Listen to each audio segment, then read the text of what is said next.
ರಾಜ್ಯದಲ್ಲಿ ಒಂದು ಕಡೆ ಎಸ್ಐಆರ್ ಪ್ರಕ್ರಿಯೆ ಆಕ್ಟಿವ್ ಆಗಿ ನಡೆಯುತ್ತಿರುವ ಹೊತ್ತಲ್ಲೇ ಈ ಅಕ್ರಮದ ವಿರುದ್ಧ ದೋಸ್ತಿಗಳ ರಣಕಹಳೆ. ರಾಜ್ಯ ಮುಖ್ಯ ಚುನಾವಣಾಧಿಕಾರಿಗೆ ದೂರು ಸಲ್ಲಿಕೆಯಾಗಿದೆ. ರಾಜ್ಯದಲ್ಲಿ ಎಸ್ಐಆರ್ ಅಕ್ರಮದ ವಿರುದ್ಧ ದೋಸ್ತಿಗಳ ರಣಕಹಳೆ. ರಾಜ್ಯದ ಮುಖ್ಯ ಚುನಾವಣಾಧಿಕಾರಿಗಳಿಗೆ ದೂರು ಸಲ್ಲಿಕೆಯಾಗಿದೆ. ಮುಖ್ಯ ಚುನಾವಣಾಧಿಕಾರಿಗಳಿಗೆ ದೂರು ನೀಡಿದ ಬಿಜೆಪಿ ಜೆಡಿಎಸ್ ಮೈತ್ರಿ ಪಾರ್ಟಿಗಳು ಶೇಷಾದ್ರಿ ರಸ್ತೆಯಲ್ಲಿರುವಂತಹ ಕಚೇರಿಯಲ್ಲಿ ಕಂಪ್ಲೇಂಟ್ ದಾಖಲಾಗಿದೆ. ಕೇಂದ್ರ ಸಚಿವ ಕುಮಾರಸ್ವಾಮಿ, ಕೇಂದ್ರ ಸಚಿವ ಪ್ರಹ್ಲಾದ್ ಜೋಶಿ, ವಿಪಕ್ಷ ನಾಯಕ R Ashok, Govind Karjol, MLC C T Ravi, ಶಾಸಕ ಅಶ್ವಥ್ ನಾರಾಯಣ್ ಆಕ್ರೋಶ ವ್ಯಕ್ತಪಡಿಸಿದ್ದಾರೆ. ದಾಖಲೆಗಳೊಂದಿಗೆ ದೂರು ಸಲ್ಲಿಸಿದ ದೋಸ್ತಿಗಳು ಎಚ್.ಡಿ. ಕುಮಾರಸ್ವಾಮಿ ವಿಡಿಯೋ ದಾಖಲೆಗಳನ್ನು ಈ ಹಿಂದೆ ಅಧಿಕೃತವಾಗಿ ಹರಿಯಬಿಟ್ಟಿದ್ರು. ಎಸ್ಐಆರ್ ಡೋರ್ ಟು ಡೋರ್ ಮಾಡಬೇಕೇ ಹೊರತಾಗಿ ಮಂದಿರ ಮಸೀದಿಗಳ ಮುಂಭಾಗದಲ್ಲಿ ಚೇರ್ ಹಾಕೊಂಡು ಕೂತ್ಕೊಂಡು ಮಾಡೋದಲ್ಲ. ತಮಗೆ ಬೇಕಾದ ರೀತಿಯಲ್ಲಿ ಎಸ್ಐಆರ್ ಪ್ರಕ್ರಿಯೆಗಳನ್ನು ದುರುಪಯೋಗಪಡಿಸಿಕೊಳ್ಳುತ್ತಿದ್ದಾರೆ. ರಾಮನಗರ ಭಾಗದಲ್ಲಿ ಹೊರದೇಶದವರಿಗೂ ಇಲ್ಲಿನ ವೋಟರ್ ರೈಟ್ಸ್ಗಳನ್ನು ಕೊಡಲಾಗ್ತಾ ಇದೆ, ಹಕ್ಕುಗಳನ್ನು ಕೊಡಲಾಗ್ತಾ ಇದೆ, ಮತ ಹಕ್ಕುಗಳನ್ನು ಕೊಡಲಾಗ್ತಾ ಇದೆ. ನಮ್ಮವರಲ್ಲದ, ನಮ್ಮವರು ಆಗಲು ಸಾಧ್ಯವೇ ಇಲ್ಲದ ಒಂದು ವರ್ಗಕ್ಕೂ ಕೂಡ ವೋಟರ್ ಐಡಿಗಳನ್ನು ಕೊಡಲಾಗ್ತಾ ಇದೆ. ಅದರ ಮುಖೇನವಾಗಿ ಕಾಂಗ್ರೆಸ್ ಅನ್ಯಾಯ ಮಾಡ್ತಾ ಇದೆ ಅಂತ ಹೇಳಿ ಕುಮಾರಸ್ವಾಮಿ ಅಬ್ಬರಿಸಿ ಬೊಬ್ಬಿರ್ದಿದ್ರು. ಈಗ ಇವೆಲ್ಲವೂ ಒಂದು ಸ್ಟೇಟ್ಮೆಂಟಿಗೆ ಮಾತ್ರ ಸೀಮಿತ ಆಗಿತ್ತು. ಬದಲಾಗಿ ಇವತ್ತೇನು ನಡೀತು ಡೆವಲಪ್ಮೆಂಟು, ಚುನಾವಣಾಧಿಕಾರಿಯ ಕಚೇರಿಗೆ ಹೋಗಿ ಲಿಖಿತ ದೂರುಗಳನ್ನು ಸಲ್ಲಿಸಿದ್ದು ಮಾತ್ರ ಅಲ್ಲ, ಅದಕ್ಕೊಂದಷ್ಟು ದಾಖಲೆಗಳನ್ನು ಲಗತ್ತಿಸಿ ಅಲ್ಲಿಂದ ಹೊರಟು ಬಂದಿದ್ದಾರೆ. ನೀವು ನೋಡ್ತಾ ಇದ್ದೀರಲ್ಲ ವಿಜುವಲ್ಸ್ನಲ್ಲಿ. ಎಚ್.ಡಿ. ಕುಮಾರಸ್ವಾಮಿ ಇದ್ದಾರೆ, ಪ್ರಹ್ಲಾದ್ ಜೋಶಿನೂ ಇದ್ದಾರೆ, ಆರ್ ಅಶೋಕು ಇದ್ದಾರೆ, ಶೋಭಾ ಕರಂದ್ಲಾಜೆ, ಹೀಗೆ ವಿಧಾನ ಪರಿಷತ್ ವಿಪಕ್ಷ ನಾಯಕ ಛಲವಾದ್ ನಾರಾಯಣ ಸ್ವಾಮಿ, ಮಲ್ಲೇಶ್ವರಂ ಶಾಸಕ ಅಶ್ವಥ್ ನಾರಾಯಣ್, ಮಾಜಿ ಮುಖ್ಯಮಂತ್ರಿ ಸದಾನಂದ ಗೌಡರು, ಕಾರಜೋಳ, ಎಂಎಲ್ಸಿ ರವಿಕುಮಾರ್, ಹೀಗೆ ಸಿಟಿ ರವಿ ಒಳಗೊಂಡು ಒಂದು ನಿಯೋಗ ಚುನಾವಣಾಧಿಕಾರಿಯ ಕಚೇರಿಗೆ ಹೋಗಿ ದೂರು ದಾಖಲು ಮಾಡುತ್ತೆ. ಕೇಂದ್ರ ಸರ್ಕಾರ ಎಸ್ಐಆರ್ ಅನ್ನು ತಂದಿದ್ರೂ ಕೂಡ ರಾಜ್ಯ ಸರ್ಕಾರ ಅದನ್ನು ಮಿಸ್ಯೂಸ್ ಮಾಡ್ತಾ ಇದೆ, ತಮ್ಮ ಅಧಿಕಾರವನ್ನು ಬಳಸಿಕೊಂಡು ಮಿಸ್ಯೂಸ್ ಮಾಡ್ತಾ ಇದೆ ಅನ್ನೋ ಆರೋಪ. ಮೊದಲನೇ ದಿನದಿಂದಲೇ ಪ್ರಾರಂಭ ಆಗಿರ್ತಕ್ಕಂಥ ಅಕ್ರಮಗಳ ಒಂದು ಪ್ರೋತ್ಸಾಹ ಕೊಡ್ತಕ್ಕಂಥದ್ದಕ್ಕೆ ಈ ಸರ್ಕಾರದಲ್ಲಿ ಇರ್ತಕ್ಕಂಥ ಅಧಿಕಾರಿಗಳು 31 ಜಿಲ್ಲೆಯಲ್ಲಿ ನಡೀತಾ ಇರತಕ್ಕಂಥ ಹಲವಾರು ದಾಖಲೆಗಳೇನಿದೆ, ಅಕ್ರಮವಾಗಿ ಕಾನೂನು ಬಾಹಿರವಾಗಿ ಈ ಒಂದು ಪ್ರಕ್ರಿಯೆ ನಡೆಯತಕ್ಕಂಥದ್ದನ್ನ ಇವತ್ತು ನಾವು ದಾಖಲೆಗಳ ಸಮೇತವೇ ಏನೋ ಒಂದು ಇಲ್ಲಿಯ ಕರ್ನಾಟಕದ ರೆಪ್ರೆಸೆಂಟ್ ಮಾಡ್ತಕ್ಕಂಥ ಚುನಾವಣಾ ಆಯುಕ್ತರಿಗೇನು ಕೊಟ್ಟಿದ್ದೇವೆ, ಸಿಇಒಗೆ, ಅವರು ಸಹ ಈಗಾಗಲೇ ಕೇಂದ್ರ ಸರ್ಕಾರಕ್ಕೆ ನಾನು ಎಲ್ಲ ಮಾಹಿತಿ ಕೊಟ್ಟಿದ್ದೇವೆ. ಕೇಂದ್ರದ ಚುನಾವಣಾ ಆಯೋಗದಿಂದಲೂ ಬಹುಶಃ ಇವತ್ತು ಇಬ್ಬರನ್ನ ಡೆಪ್ಯೂಟ್ ಮಾಡಿದ್ದಾರೆ. ಇದರ ಬಗ್ಗೆ ಯಾವ ರೀತಿಯಲ್ಲಿ ಇಲ್ಲಿ ನಡೀತಾ ಇರತಕ್ಕಂಥ ಮಾಹಿತಿಗಳನ್ನ ಪಡಿತಕ್ಕಂಥದ್ದಕ್ಕೆ ಅವ್ರಿಗೆ ಅಸಿಸ್ಟ್ ಮಾಡಲಿಕ್ಕೆ. ಆದರೆ ಇವತ್ತು ಕಳೆದ 5 ದಿವಸಗಳಿಂದ ಪ್ರತಿದಿನ ಮಾಧ್ಯಮದ ಸ್ನೇಹಿತರು ಸಹ ನೀವು ಇಲ್ಲಿ ನಡೀತಾ ಇರತಕ್ಕಂಥ ಈ ಒಂದು ಪ್ರಕ್ರಿಯೆ ನಿಷ್ಪಕ್ಷಪಾತವಾಗಿ ಯಾವುದೇ ರೀತಿಯ ದೋಷವನ್ನ ಇವತ್ತು ಜಾರಿಗೆ ತರತಕ್ಕಂಥದ್ದಕ್ಕೆ ಅವಕಾಶ ಕೊಡದೇ ಇರತಕ್ಕಂಥ ರೀತಿಯಲ್ಲಿ ಇವತ್ತು ಕೆಲಸ ಆಗ್ತಿಲ್ಲ ಅಂತಕ್ಕಂಥದ್ದನ್ನ ನೀವು ಸಹ ಈಗೇನು ದಾಖಲೆ ಸಮೇತವೇ ಪ್ರತಿಬಿಂಬಿಸ್ತಾ ಇದ್ದೀರಿ.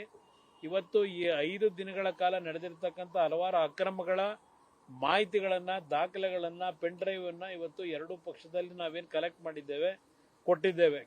ಅನೇಕ ಕಡೆ BLOಗಳು ಹೇಳ್ತಾರೆ ನಿಮ್ಗೆ ಹೇಳಕ್ಕಾಗಲ್ಲ ಅಂತ ಹೇಳಿ, ಮತ್ತು ವಾಟ್ಸ್ಆಪ್ ಗ್ರೂಪ್ ರಚನೆ ಮಾಡಿದ್ದಾರೆ.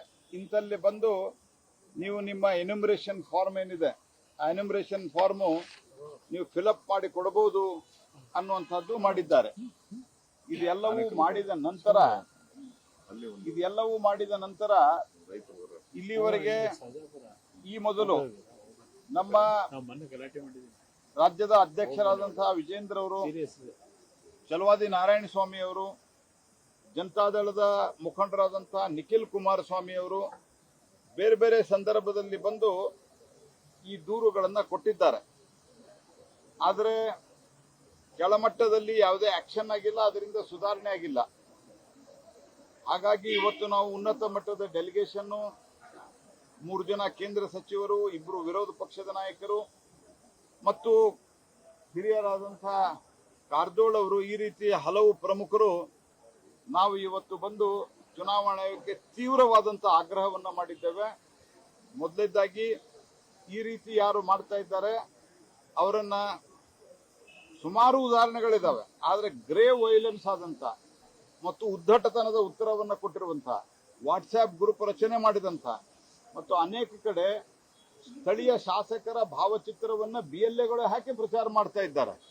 ಇದರೆಲ್ಲದರ ವಿರುದ್ಧ ಚುನಾವಣಾ BLOಗಳು ಹಾಕಿ ಅವರ ID ಕಾರ್ಡ್ಗಳಲ್ಲಿ ಸ್ಥಳೀಯ ಶಾಸಕರು ಈ ರೀತಿ ಬೇರೆ ಬೇರೆ ಮುಖಂಡರದ್ದು ಹಾಕಿ ಪ್ರಚಾರ ಮಾಡ್ತಾ ಇರುವಂತಹ ಕಂಪ್ಲೇಂಟ್ ಅನ್ನು ನಾವು ಕೊಟ್ಟಿದ್ದೇವೆ. ಅವರ ಮೇಲೆ ಆಕ್ಷನ್ ಆಗಬೇಕು. ನಾವು ಮೊದಲೇ ಡಿಮಾಂಡ್ ಅನ್ನ ಕೊಟ್ಟಿದ್ದೇವೆ, ತಕ್ಷಣ ಆಕ್ಷನ್ ಆಗಬೇಕು. ಎರಡನೇ ಡಿಮಾಂಡು ನಾವು ಕೊಟ್ಟಿರೋದು, ಇಲ್ಲಿವರೆಗೆ ಏನಾಗಿದೆ ಅದು ಕಂಪ್ಲೀಟ್, ಅದನ್ನ ರೀಎನ್ಯುಮರೇಷನ್ ಅನ್ನ ಮಾಡಬೇಕು. ಇದು ಇಲ್ಲಿಗಲ್ ಆಗಿದೆ. ಇದು ನಿಜವಾದ SIR ಒಂದು ಪ್ರಕ್ರಿಯೆ ಏನಿದೆ, ಅದರ ಉದ್ದೇಶ ಏನಿದೆ, ಅದು ವಿಫಲಗೊಳಿಸುವಂತ ಒಂದು ಕುತಂತ್ರ ಆಗಿದೆ. ಮತ್ತು ಇದರ ಜೊತೆಗೆ ವಿಶೇಷವಾಗಿ ಪಶ್ಚಿಮ ಬಂಗಾಳದಲ್ಲಿ ಇತ್ತೀಚೆಗೆ SIR ಮತ್ತು ಅಲ್ಲಿ ವೆರಿಫಿಕೇಶನ್ ಆದ ನಂತರ ಕರ್ನಾಟಕದಲ್ಲಿ ಎಲ್ಲಿ ಕಾಂಗ್ರೆಸ್ಸಿನ ಸರ್ಕಾರ ಇದೆ ಅಲ್ಲಿ ಬಾಂಗ್ಲಾದೇಶದ ಇಲ್ಲಿಗಲ್ ಇಮಿಗ್ರೆಂಟ್ಸ್ ಬಂದು, ಈ ನುಸುಳುಕೋರರು ಬಂದು ವೋಟರ್ ಮಾಡಿಸುವಂತ ಪ್ರಯತ್ನವನ್ನ ಮಾಡ್ತಾ ಇದ್ದಾರೆ. ಅನೇಕ ಕಡೆ DCಗಳ ಸ್ಟೇಟ್ಮೆಂಟ್ ಇದೆ. ಚುನಾವಣಾ ಆಯೋಗದ್ದು ಸುಪ್ರೀಂ ಕೋರ್ಟ್ನಲ್ಲಿ ಬಹಳ ಸುದೀರ್ಘವಾದಂತಹ ವಾದ ವಿವಾದ ಆದ ನಂತರ ಚುನಾವಣಾ ಆಯೋಗ ಮಾಡ್ಲಿಕ್ಕೆ ಅಧಿಕಾರ ಇದೆ ಅಂತ ಹೇಳಿದ ನಂತರ ನಿರ್ದೇಶನ ಕೊಟ್ಟಿರೋದೇನು, 2002ರ ವೆರಿಫಿಕೇಶನ್ ಮಾಡ್ತಾ ಇರಬೇಕಾದ್ರೆ 2005ಕ್ಕೆ ಕಂಪೇರ್ ಮಾಡಬೇಕಾದ್ರೆ 2002ಕ್ಕೆ ಅದರಲ್ಲಿ ಇರುವಂತಹ ಯಾವ ವೋಟರ್ ಲಿಸ್ಟ್ ಇದಾವೆ ಅದರ ಮುಂದೆ ಬಾರದ ಭಾಗವಾಗಿ ಅದಾದ್ರೆ ಎಂಟ್ರಿ ಆಗಿದ್ರೆ ಅಪ್ಪ ಅಮ್ಮ ಇಲ್ಲ ಅಜ್ಜ ಅಜ್ಜಿ ಇವ್ರು ಮಾತ್ರ ರಿಲೇಷನ್ ಅಂತ ಕನ್ಸಿಡರ್ ಆಗ್ಬೇಕಂತ ಸ್ಟೇಟ್ಮೆಂಟ್ DCಗಳು ಕೊಟ್ಟಿದ್ದಾರೆ. ಅನೇಕ ಕಡೆ ಸಂಬಂಧಿಕರು ಆಗ್ಬಹುದು ಅಂತ. ಸಂಬಂಧಿಕರು ಆಗ್ಬಹುದು ಅರ್ಥ ಏನು? ಈ ರೀತಿಯಾಗಿ ಮೋಸದಿಂದ ಈ ಪ್ರಕ್ರಿಯೆಯನ್ನ ಮುಂದುವರಿಸಲಿಕ್ಕೆ ಕೊಡಬಾರದು. ಇದು ದೇಶದ ಸುಭದ್ರತೆಯ ಪ್ರಶ್ನೆ ಕೂಡ. It is the question of the security. ರಾಜ್ಯದಲ್ಲಿ ಕಾಂಗ್ರೆಸ್ದ ಆಡಳಿತ ಇರೋದರಿಂದ ಸಂವಿಧಾನ ಆಶಯದ ವಿರುದ್ಧವಾಗಿ ಇವತ್ತು SIR ಕೆಲಸಕ್ಕೆ BLOಗಳನ್ನ ತೊಡಗಿಸಿದ್ದಾರೆ. BLOಗಳು ಸರ್ಕಾರಿ ನೌಕರರು ಅಧಿಕಾರಿಗಳಾಗಿರೋದ್ರಿಂದ ಕಾಂಗ್ರೆಸ್ಸನ್ನ ದುರಾಡಳಿತಕ್ಕೆ ಮಣಿದು ಅವರು ಹೇಳಿದಂತೆ ಮಾಡ್ತಾ ಇದ್ದಾರೆ. ಮಂದಿರಗಳಲ್ಲಿ, ಮಸೀದಿಗಳಲ್ಲಿ ಮತ್ತು ಮ್ಯಾರೇಜ್ ಹಾಲ್ಗಳಲ್ಲಿ ಸಿಕ್ಕ ಕಡೆನೇ ಇವತ್ತು ಕೂತು SIR ಕೆಲಸವನ್ನು ಮಾಡ್ತಾ ಇದ್ದಾರೆ.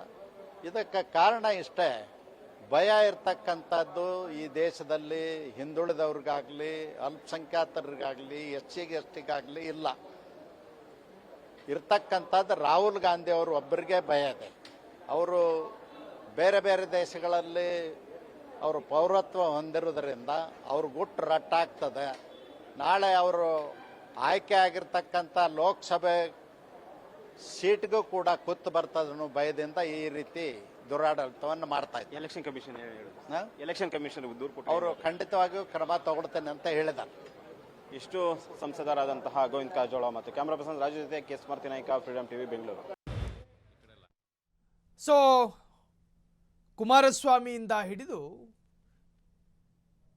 ಪ್ರಹ್ಲಾದ್ ಜೋಶಿಯವರೆಗೂ ಕೂಡ ಕಾಂಗ್ರೆಸ್ ರಾಜ್ಯದಲ್ಲಿ SIR ಅನ್ನ ಸ್ವೀಕರಿಸಿಕೊಂಡ ರೀತಿ ಮತ್ತು ಅದನ್ನ ಬಳಸಿಕೊಳ್ಳುತ್ತಿರುವಂತಹ ನೀತಿಯ ಬಗ್ಗೆ ಮಾತನಾಡ್ತಾ ಇದ್ರು.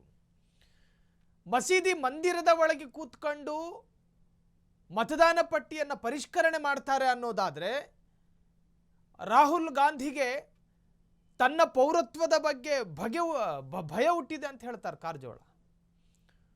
ಸೊ SIR ಕೇಂದ್ರ ಸರ್ಕಾರ ತಂದಿದ್ರು ಕೂಡ ಅದನ್ನು ಬಳಸಿಕೊಳ್ತಿರ್ತಕ್ಕಂತಹ ರೀತಿ ಕಾಂಗ್ರೆಸ್ಸಿನವರದ್ದು ಸರಿ ಇಲ್ಲ ಅನ್ನೋ ಆರೋಪವೂ ವ್ಯಕ್ತವಾಯಿತು.